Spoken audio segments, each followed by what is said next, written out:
दोस्तों, मेरे चैनल का नाम वी आर हाईटेक मोबाइल है। और आज मैं नए साल में जो आपको वीडियो की जानकारी देना चाह रहा हूँ वो है हमारा power board sequence of IC 8937। दोस्तों, ये IC हमारी क्वालकॉम बेस पे है 8937। MTK का भी मैं आगे आपको बोर्ड सीक्वेंस दूंगा। सबसे पहले मैं बताना चाहूँगा इस फिगर में जो मैंने ड्रॉ किया है वो है, देखिए, ये आपका चार्जिंग कनेक्टर है, ये बैटरी कनेक्टर है, ये पावर स्विच है आपका, ये आपका DC टू DC IC है, ये हमारी पावर IC है और ये हमारा CPU है। देखिए, किसी भी पावर IC की का बोर्ड सीक्वेंस जानने के लिए, इसकी सप्लाई की जानकारी के लिए हम दो तरीके से जान सकते हैं कि चार्जिंग सॉकेट में चार्जर लगाकर ये सप्लाइयाँ जनरेट हो जाती हैं। दूसरा, बैटरी कनेक्टर में बैटरी लगाकर और पावर स्विच दबा करके हमारी जो हैं ये सप्लाइयाँ आप मोबाइल को ऑन जो करते हैं ये सप्लाई जनरेट हो जाती हैं। बेसिकली दोस्तों, होता क्या है, जैसे ही हम बैटरी लगाते हैं और पावर स्विच नहीं दबाते हैं तब भी हमारी BPS सप्लाई ये जनरेट हो जाती है जो कि पावर IC में जाती है। और दोस्तों, मैं एक ख़ास बात बताना चाहूँगा कि हमारी BPS सप्लाई के अलावा भी दो सप्लाइयाँ बिना पावर बटन दबाए हमारी पावर IC में जाती हैं। इसके एक डिजिटल सर्किट को एक्टिवेट करने के लिए और एक इसके लॉजिक सर्किट को एक्टिवेट करने के लिए। उन सप्लाई के बारे में बताऊंगा आगे आपको। देखिए, अब मैं आपको बूट सीक्वेंस के बारे में पूरी जानकारी देना चाहूँगा। दोस्तों, मैं आपसे एक बार और कहूँगा, मेरे चैनल का नाम वी आर हाईटेक मोबाइल है। दोस्तों, एक बार इसको सब्सक्राइब करिए और मुझे आगे बढ़ने का मौका दीजिए। मैं रिपेयरिंग के भी वीडियो डालूँगा। मेरे पास अभी माइक्रोस्कोप है नहीं दोस्तों, जैसे मैं लूँगा रिपेयरिंग के वीडियो डालूँगा। दोस्तों, मैं आपको बड़ी मेहनत करके ड्राइंग बनाता हूँ, आपको बताता हूँ, मैंने काफ़ी मेहनत करी है। मैंने तभी मैं बताता हूँ, अगर मुझे नॉलेज ना होती मैं कभी भी ये आपको ड्राइंग ना बताता। फ़िलहाल अगर मुझसे कोई गलती हो जाए मुझे क्षमा करिएगा। ठीक है, टॉपिक को स्टार्ट करते हैं दोस्तों। सबसे पहले देखिए, चार्जर में चार्जर लगा करके या फिर बैटरी लगा करके पावर स्विच दबा के हम बूट सीक्वेंस जान सकते हैं। जैसे ही हम लोग चार्जर लगाते हैं दोस्तों, क्या होगा, बस हमारा DC टू DC IC में जाता है और BPS पावर जनरेट होता है दोस्तों। और आपको दोस्तों मैं एक बात और बताना चाहूँगा ख़ास, कि जब कभी हम इस बैटरी सॉकेट में DC मशीन 4.2 वोल्ट और 3 एम्पियर पर लगाते हैं तो कभी ऑटो रीडिंग लेता है या डायरेक्ट शॉर्टिंग दिखाता है। तो अगर डायरेक्ट शॉर्टिंग दिखाता है कि वोल्टेज डाउन हो जाता है, 4.2 पे हम सेट करते हैं और हाई एम्पियर लेने लगता है बिना पावर बटन दबाए, तो हमारी बीबेट लाइन में शॉर्ट होता है दोस्तों। आसानी से रोजन मीटर से निकाल सकते हैं। दूसरा, हम जैसे बैटरी लगाते हैं ऑटो एम्पियर रीडिंग लेने लगता है, 0.03, 040 इस तरीके करके ऑटो तो हमारी BPH लाइन में दोस्तों शॉर्ट होता है। और ये BPH लाइन हमारे पूरे मोबाइल सर्किट में जाती है, पावर IC में तो जाती ही है, साथ ही साथ ये आपका नेटवर्क सेक्शन है, सेंसर है, कैमरा है और कई जगह जाती है। आप रोजन मेथड से लगा करके 4.2 एम्पियर और 5 एम्पियर पे लगा करके आप शॉर्टिंग निकाल सकते हैं आसानी से। चलिए आगे बढ़ते हैं। देखिए, हमारी BPH पावर, आप ये ना समझिए खाली एक ही जगह जाती है। ये हमारी BPH पावर कई जगह इस तरीके से जाती है, ऐसे से करके। S4 सेक्शन के लिए अलग, S4 के लिए अलग होता है दोस्तों BPH पावर, इसका ग्राउंड। और दूसरा, S3 के लिए BPH जाती है, इसका ग्राउंड अलग होता है। S2 S5 इस तरीके के से अलग अलग होता है, आप समझ लीजिएगा सेक्शन के लिए। देखिए जैसे ही हमारा बीपीएच पावर जाता है, सबसे पहले S4 सेक्शन हमारा जनरेट होता है दोस्तों।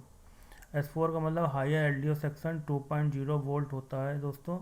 और ये हमारी बक कॉइल्स लगी हुई हैं, देखिए ये ब्लैक कलर की, आप बहुत ध्यान से देख लीजिए, बक कॉइल्स लगती हैं। तो हमारा जैसे इसमें 2.0 वोल्ट दोस्तों होता है, तो हमारा ये इस तरीके से इसमें जो सर्किट में होता है, इसमें देखिए इसके वोल्टेज में हल्की हल्की स्पाइक ऐसे होती हैं। तो जैसे ही इसको क्रॉस करता है बक कॉइल को, और ये हमारा जो ये बक वोल्टेज 2.0 वोल्ट का है बिल्कुल स्मूथ हो जाता है, हाई एम्पियर का है। हाई एम्पियर की कॉइल होती है दोस्तों। ये हायर एलडीओ हमारा जनरेट होता है S4, ये वापस आईसी में चला जाता है। और इस सॉरी दोस्तों तो इसमें जैसे ये वोल्टेज घूम के फिर आता है आईसी के अंदर, आईसी के अंदर ये घूम के फिर आता है, इससे हमारे वीरेज हायर एलडीओ सर्किट एक्टिवेट होता है। 1.8 वोल्ट, 1.6 वोल्ट, 1.2 वोल्ट। जैसे हमारा S4 एक्टिवेट दोस्तों होता है, वैसे ही हमारा S3 सप्लाई एक्टिवेट होती है। 1.3 वोल्ट की इसको लोअर एलडीओ सप्लाई होती है, भी हमारी फिर सीधे डायरेक्ट पावर आईसी में जाती है। और वीरेज जो लो एलडीओ वोल्टेज होते हैं 0.8, 0.6 जनरेट होते हैं। बेसिकली एलडीओ वोल्टेज 1 से लेकर 30 तक में होते हैं दोस्तों, कहीं किसी में कम होते हैं, किसी में ज़्यादा होते हैं आईसी के हिसाब से।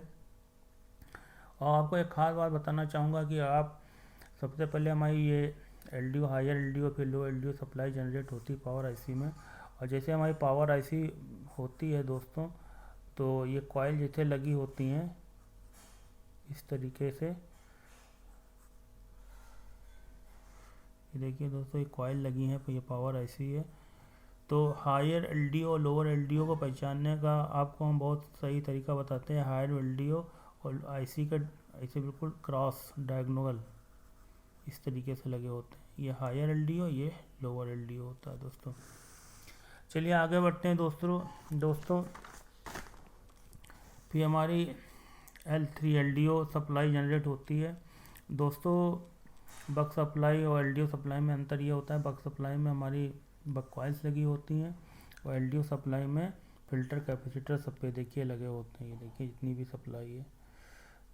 चलिए आगे बढ़ते हैं। ये L3 सप्लाई हमारी दोस्तों ये जो होती है ये सीपीयू के लिए जाती है, का वीडीडी एमक्यू सेक्शन होता है। सीपीयू का वीडीडी एमक्यू सेक्शन को एक्टिवेट करने के लिए दोस्तों होती है। और इसको इंटरनल मेमोरी जो सीपीयू की होती है, ये सीपीयू हमारा लगा हुआ है दोस्तों, ये सप्लाई सीधे हमारी सीपीयू में इसकी इंटरनल मेमोरी को एक्टिवेट करने के लिए होती है। उसके बाद हमारी बक सप्लाई S2 1.2 वोल्ट की जनरेट होती है दोस्तों। ये सप्लाई 1.2 वोल्ट की सीपीयू का कोर वोल्टेज होता है, ये सप्लाई सीधे सीपीयू में आती है हमारे इसमें।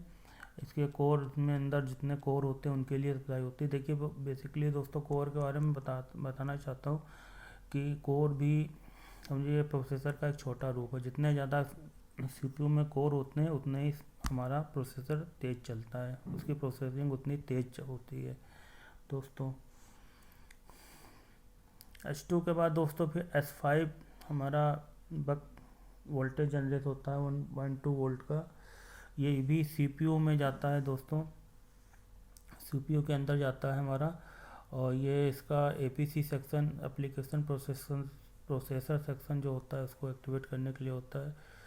फिर उसके बाद हमारा L5 1.8 वोल्टेज जनरेट होता है। L5 के बारे में बताने से पहले मैं आपको बताना चाहूँगा, डीसी मशीन में जब हम मोबाइल को लगाते हैं 4.2 वोल्ट और 3 एम्पियर पर पावर बटन दबाते हैं, अगर हमारी रीडिंग आप समझ लीजिए रीडिंग अगर 50 तक जाती है 0.050 मिली वोल्ट तक जाती है, तो इसका मतलब हमारे इन सप्लाइयों में कोई दिक्कत है, ठीक है ना। इन सप्लाइयों को आप पहले चेक कर दिए। जैसे हमारा L5 1.8 वोल्टेज बनता है, L5 हमारा बहुत ही इम्पॉर्टेंट दोस्तों वोल्टेज होता है। ये 80% बोर्ड में हमारे जाता है L5 वोल्टेज, LDO5 1.8 वोल्टेज 80% में। अगर हमारी सेकेंडरी सप्लाई में कोई दिक्कत है तो 1.8 L5 को 1.8 वोल्ट सप्लाई आप चेक करिए, और बेसिकली मेन सॉर्टिंग इसी में रहती है। ठीक है दोस्तों। वैसे उसके बाद फिर हमारा दोस्तों L5 जो होता है दो सप्लाई जनरेट करता है, एक क्लॉक के जनरेट करता है, उसके बाद एक L7 LDO7 वीरेज LDO7 1.8 वोल्ट की सप्लाई, ये एनालॉग सर्किट के लिए होती है। और ये हमारी 1.8 की सप्लाई सॉरी दोस्तों ये जाती है हमारी क्रिस्टल पे। ये देखिए क्रिस्टल 19.2 मेगाहर्ट्ज़ का क्रिस्टल लगा हुआ है दोस्तों। और ये बहुत ही इम्पॉर्टेंट सप्लाई होती है। जैसे 19.2 मेगाहर्ट्ज़ क्रिस्टल पे ये सप्लाई जाती है, इसी ये वापस पावर आईसी में आती है सप्लाई, और यहाँ से सीपीयू के लिए बीबी क्लॉक और slip clock power IC frequency generate करती है, जो कि हमारे बीबी मतलब base band clock, base band section को एक्टिवेट करने के लिए, और स्लिप क्लॉक वो प्रोसेसर को वर्किंग के लिए बहुत ज़रूरी होती है। ये मिलती है तो हमारा प्रोसेसर ऑन होता है। उसके बाद दोस्तों जैसे क्लॉक और ये क्लॉक L7 बनता है, वैसे हमारी पावर ऐसी एक सिग्नल भेजती है सीपीयू को, पावर ऑन रीसेट। ठीक है दोस्तों, पावर ऑन रीसेट भेजती है कि इसका मतलब ये होता है कि ये सिग्नल मतलब होता है कि आईसी सिग्नल भेजती है कि मेरी सप्लाइयाँ जनरेट हो गई, कृपा करके आप PS होल्ड सिग्नल भेज के इन सप्लाइयों को स्थिर कीजिए। जैसे हमारा दोस्तों पावर ऑन रीसेट बनता है, और अगर हम डीसी पे मोबाइल लगा के पावर बटन दबाएं 4.2 वोल्ट और 3 एम्पियर पे, तो देखिए तो हमारी डीसी रीडिंग 50 के ऊपर जाएगी। 50 से लेके 150 तक हमारी डीसी रीडिंग दोस्तों जाएगी, 50 से लेके 150 तक। इसका मतलब ये होगा कि हमारी ये ऊपर की सारी सप्लाइयाँ सही हैं। ठीक है, हमको चेक करने की ज़रूरत नहीं है दोस्तों। अगर PS होल्ड हम लोगों को सिग्नल नहीं मिलता है तो आपको मैं खास बात बता दूं, अगर आप मल्टीमीटर से इन बक कॉइल पे सप्लाई चेक करेंगे तो इनमें फ्लक्चुएसन होगा दोस्तों, फ्लक्चुएसन होगा। 1.2 वोल्ट है 1.2 होगा, फिर 1 होगा, फिर 0.6 0.8, इस तरीके से फ्लक्चुएट करेंगी सप्लाई। और जैसे ही हमारा PS hold CPU PS hold signal देगा 1.8 वोल्ट की सप्लाई तो मिलेगी, ये सारी सप्लाइयाँ बिल्कुल स्थिर हो जाएंगी। तो PS होल्ड मिलने के बाद दोस्तों क्या होगा, अगर आप इस पर DC मशीन चेक करेंगे 4.2 और 3 एम्पियर पे, तो हमारा क्या होगा कि हमारी रीडिंग 50 और 150 पे जाके स्टक हो जाएगी, या फिर 0 पे आएगी। कुछ कुछ आईसी में स्टक हो जाती है, कुछ कुछ में आता है सेट में 0 हो जाती। उसके बाद जैसे ही ये सप्लाइयाँ जनरेट होंगे, उसके बाद दोस्तों L2 सप्लाई हमारी बनेगी। दोनों ही दोस्तों ये L2 सप्लाई हमारी 1.8 की होती है, ये रैम के लिए होती है दोस्तों, और ये प्लस मीपी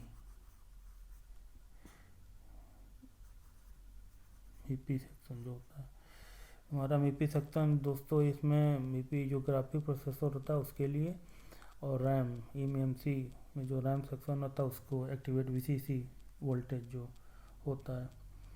उसके बाद दोस्तों हमारी V रेफरेंस वोल्टेज बनता है 0.6 वोल्ट, 0.6 वोल्ट बनता है। तो ये होता है रेफरेंस वोल्टेज फॉर रैम और एमएमसी के लिए।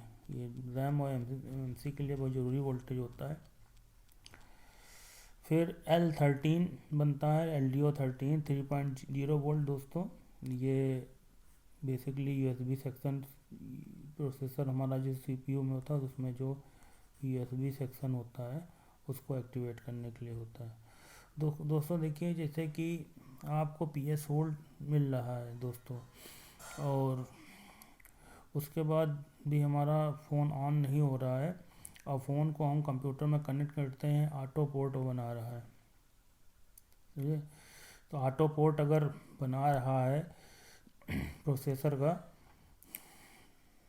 9008 प्रोसेसर अपना खुद का बनाने लगता है जब eMMC से रिस्पांस नहीं मिलता है, तो इसका मतलब ये होता है कि दोस्तों इन सप्लाइयों में कोई दिक्कत है या फिर हमारी eMMC में दिक्कत है। सबसे पहले आप ये सप्लाइयाँ चेक करिए, ठीक है ना दोस्तों। अगर ये सप्लाइयाँ सही हैं, सारी सप्लाइयाँ से पहले सप्लाइयों के बारे में बता दूँ फिर आगे आपको बताता हूँ। तो हमारी 2.8 वोल्टेज की L8 सप्लाई है दोस्तों। ये भी हमारी जो होती है दोस्तों, ये 2.8 की जो सप्लाई होती है हमारे दोस्तों, ये भी eMMC के लिए VCC की वोल्टेज होता है वर्किंग के लिए, ये भी बहुत ज़रूरी वोल्टेज है दोस्तों। उसके बाद L12 सप्लाई बनती है दोस्तों।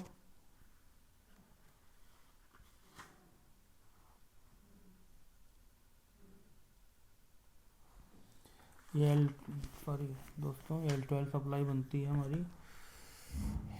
ये L12 सप्लाई दोस्तों होती है CPU के लिए, ये भी बहुत ज़रूरी वोल्टेज है। अगर ये L12 2.8 वोल्टेज भी हमारा इस CPU में दोस्तों जाता है। अगर ये आप समझ लीजिए कि ये वोल्टेज 2.8 नहीं बनेगा तब भी हमारा फ़ोन ऑन नहीं होगा, ये भी बहुत ज़रूरी सप्लाई है। 2.90 की 2.9 वोल्ट की सप्लाई ये होती है हमारे SD कार्ड के लिए, SD कार्ड को चलाने के लिए। तो दोस्तों मैं बता रहा था कि इन सप्लाइयों के बारे में आपको बताया मैंने।